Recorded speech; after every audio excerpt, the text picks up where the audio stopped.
Yeah, no, I think the season has been a little bit of a roller coaster, I would say. Maybe gaining some experience along the way. I thought that prior to the UNO match and the Xavier match, felt like we were clicking and trending in the right direction, but we seemed to hit a little bit of a lull versus Xavier. Some good things last night, although we weren't able to get the 3 points.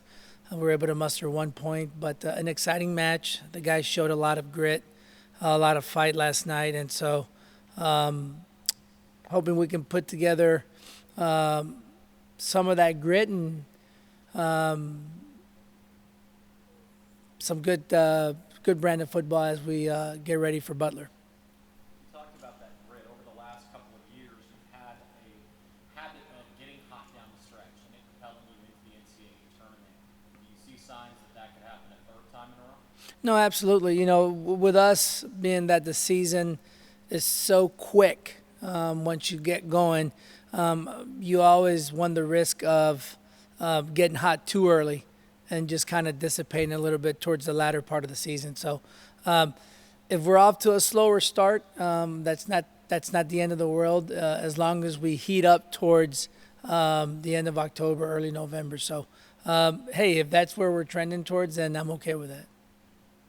With Big East play expanding to 8 teams for the conference tournament, you already have 6 points in your pocket. What else needs to be done in your mind to secure a spot in the tournament?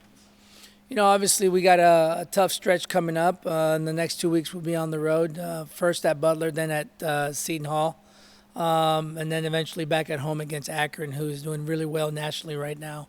But right now we're second in our division.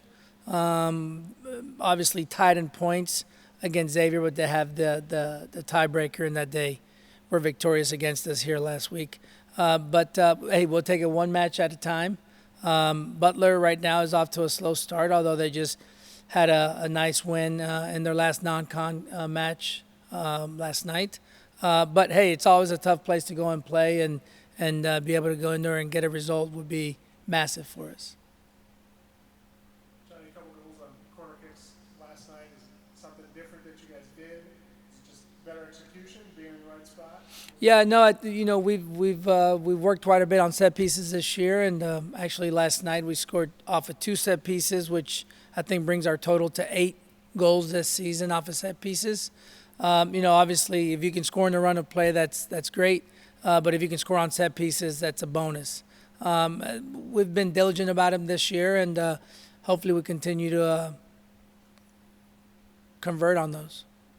Johnny, throughout the year, you've shown an increased amount of depth. You've had different starting lineups. You've had contributions from various players. That can only help you as the season wears on, correct? No, absolutely. You know, again, it's always been part of our plan and our recruiting, has been able to get guys that are capable to come in and play.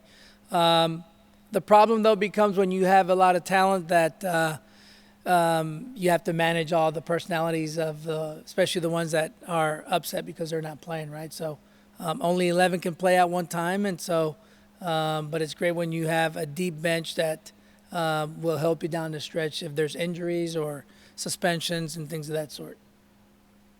You got a career high in saves from Blake last night. What have you seen from him over the last couple of matches? Because it seems like he's had a few really good games. Yeah, no, I think his positioning has been pretty good. He's aggressive off his line too, which helps. But I think he's trended in the right direction.